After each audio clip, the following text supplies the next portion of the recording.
এটা হলো রমজান মাস। এইটা মানুষের মাগফিরাতের মাস।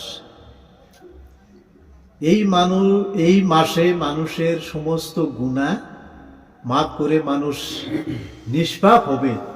এই মাস মানুষ জাহান্নাম থেকে মুক্তি করে আল্লাহ জান্নাতে দিবে, এটা সে মাস।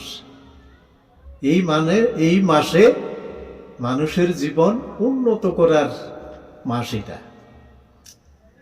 এই মাসে রোজা থাকার জন্য আল্লাহ তাআলা হুকুম দিছে যে তোমরা এই একটা মাস বা 30 দিন রোজা থাকো। তাই রোজার কথা আল্লাহ তাআলা বলছেন।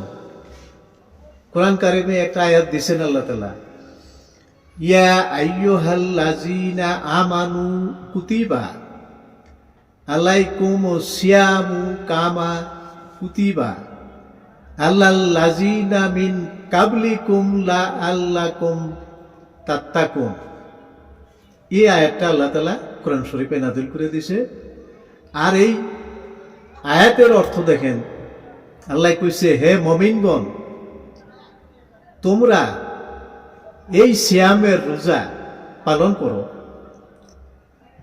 এই রোজা তোমাদের পূর্ববর্তীদের উপর ফরজ করা হয়েছিল, আর তোমাদের উপরও এই রোজা ফরজ করা হলো। এই মাহে রমজানের রোজা তুমি যদি পালন করো তাহলে তোমার উপর আল্লাহ তাআলার তাকওয়া আসবে, তুমি তাকওয়া অবলম্বন করতে পারবে। তাকওয়া শব্দের একটা অর্থ আছে। তাহলে এই রোজা রাখার জন্য আল্লাহ তাআলা কিছু নিয়ম নির্ধারিত করে দিয়েছে। নিয়মগুলা হলো, একটি রোজা থাকবেন, একটি ফরজ আদায় হবে।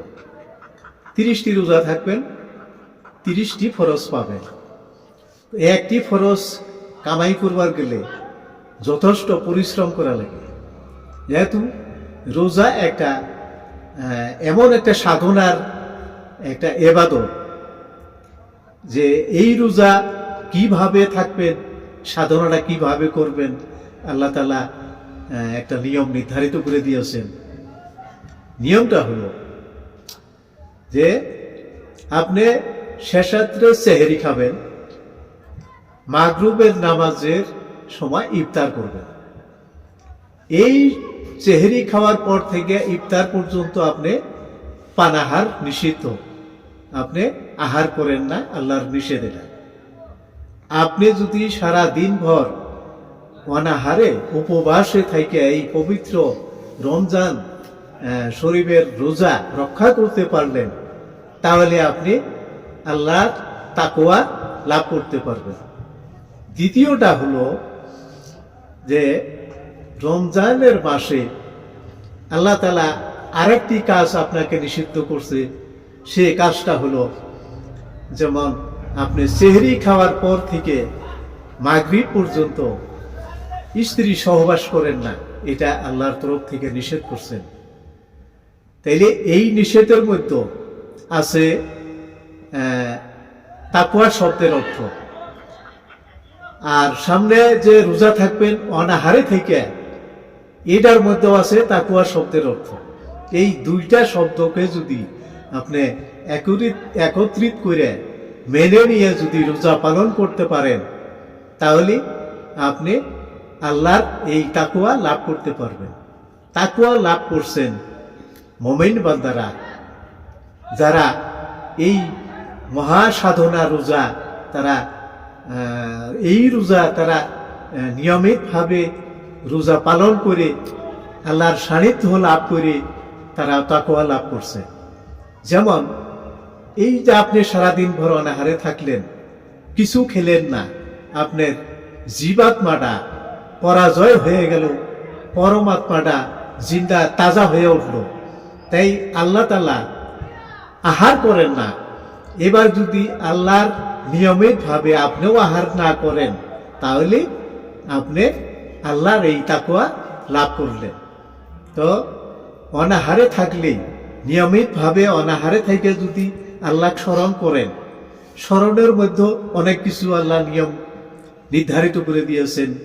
যেমন আপনি নামাজ পড়েন, তারপরে কোরআন তেলাওয়াত করেন, তসবিহ তাহলিল করেন, আল্লাহর জিকির করেন, হ্যাঁ, তাহলে আপনি এই আল্লাহর আদেশ দেওয়া কামগুলি আপনি মেনে নিলেন বা করলেন, তাহলে আপনি আল্লাহর সান্নিধ্য লাভ করতে পারবেন।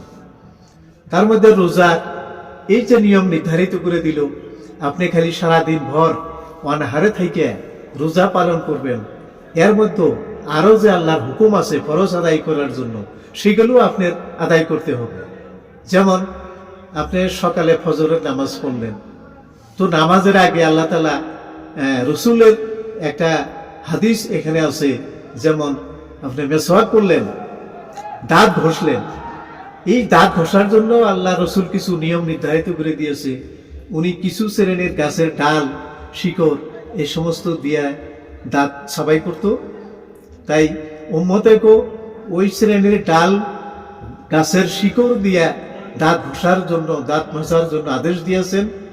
তাই আপনি নামাজের জন্য 5 বার করে দাঁত মাজেন, দাঁত ঘষেন, আপনার 5 বার সুন্নত আদায় হলো। দাঁত ঘষলেন, তারপরে নামাজের জন্য অজু করেন। অজুর মধ্যেও আল্লাহ তাআলা কিছু নিয়ম নির্ধারিত করে দিয়েছে। অজু করলে 4টি ফরজ আদায় হয়।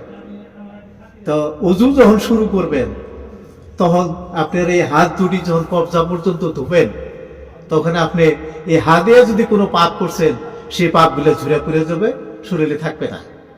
তারপরে পানি দিয়ে যে সময় আপনি কুলি করবেন, তখন আপনার মুখের একটা সৌন্দর্য আসবে, আপনার 2টা ঠোঁটের মধ্যে আল্লাহ তাআলার নূরের একটা আলো আসবে, দাঁতের মধ্যে একটা নূরের চেহারা জ্যোতি আসবে, আপনি মুখ দিয়ে সুন্দর সুন্দর ভালো ভালো কথা বের হবে।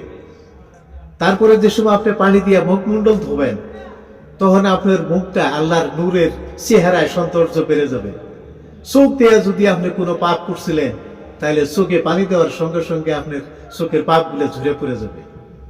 তারপরে যখন আপনি হাত ধোবেন, হাতের পাপ তো গেছে আগে, তারপরে যখন ছেড় মুছয় করবেন, আপনার এই ছেড়টা দিয়া, মাথাটা দিয়া আল্লাহ তাআলাকে সিজদা করার জন্য আপনি মাথাটা সবাই করলেন। আপনি আল্লাহকে সিজদা করেন, আপনার মাথা দিয়ে, আপনার মাথার মধ্যে আল্লাহ তাআলার খাস রহমত আল্লাহ বর্ষণ করে দিবে। তার মধ্যে কানের মধ্যে যখন আঙ্গুল দিয়া সাবা করছেন, তখন আপনার কর্ণের দ্বারা যদি কোনো পাপ করছিলেন, কারো কোনো খারাপ কথা শুনে সেই কথা আমল করছিলেন, তাহলে পানি দেওয়ার সাথে সাথে আপনার কর্ণের সমস্ত পাপগুলা ঝরে পড়ে যাবে। পাও যখন ধোবেন, এই পা ধোয়ার পর আপনার পায়ে যদি কোনো পাপ করছিলেন, পাও দিয়ে অসৎ পথে চলছিলেন, অসৎ রাস্তায় গেছিলেন, অসৎ কর্মের জন্য পাও দিয়ে হেঁটে গেছেন, তাহলে এই পাপগুলা পায়ে থেকে ঝরে পড়ে যাব। আপনি নিষ্পাপ হবেন, সুন্দর একটা জীবন আপনার লাভ হবে এই রোজা থেকে। আপনি রোজা থাকলে আপনার জীবনের সৌন্দর্য একটা আনন্দ ফুর্তি ইসলামের তরফ থেকে আপনার উপরে এসে যাব, আল্লাহর তরফ থেকে আসবে এটা। তারপরে রোজা আপনি সারাদিন ভরে যে আহার করলেন না, মানুষের সাথে যদি অসৎ কথা কয়ে বেড়ান, তারপরে অসৎ বস্তু আপনি হাতে দিয়ে লাড়াছাড়া করেন, অসৎ কর্ম করতে যান, তাহলে তো আপনার এই যে আত্মার সংযম যে রোজা, এটা তো পালন হলো না। আপনি রোজা থাকেন, ভালো কথা কন, মানুষকে সৎ পথে ডাকেন, সৎকর্মের আদেশ দেন, অসৎ কর্মের নিষেধ দেন, তাহলে আপনার এই রোজা আল্লাহর তরফ থেকে আপনার রোজা কবুল করে নিয়ে আপনার আত্মাটাকে সুন্দর করে দিবে। আপনার আত্মা সুন্দর আল্লাহর আরশে আল্লাহর নূরের সাথে মিলিত হয়ে আপনার দেহটাকে উজ্জ্বল করে দিবে। আরো একটা কথা রোজা সম্পর্কে, আপনি যদি রোজা থাকেন, মানুষ যদি আহার খুব সংকীর্ণ করে, খুব কম খায়, তাহলে ওই মানুষটার লিভার ভালো থাকে, এটা স্বাস্থ্যের জন্য খুব উপকার। তো সময় যে আল্লাহ নির্ধারিত করে দিল যে তুমি ফজরের ওয়াক্তে থেকে মাগরিব পর্যন্ত আহার করো না, এই যে সারাটা দিন আপনার লিভার শুকায় আছে, লিভার শুকায় খারাপ হবে না, ভালো হবে। এটা সায়েন্সের ডাক্তাররাও বলছে যে সারাদিন অনাহারে থেকে যদি রাত্রে সংকীর্ণ আহার করা যায় তাহলে মানুষটার লিভার আজীবন সুন্দর থাকবে, ভালো থাকবে। সবাইকে আহ্বান করছি, কেউ যদি রোজা থাকছেন না বা থাকেন না, দয়া করে সবাই রোজা থাকেন। রোজা থাকলে আপনার জীবন মহামূল্যবান একটা পূর্ণ মানুষ হবেন। আপনি রোজা থাকেন, আল্লাহর নিয়মিতভাবে চলেন, আপনার জীবনটা সুন্দর একটা মানুষ জীবন হবে। আসসালামু আলাইকুম ওয়া রাহমাতুল্লাহি ওয়া বারাকাতুহু।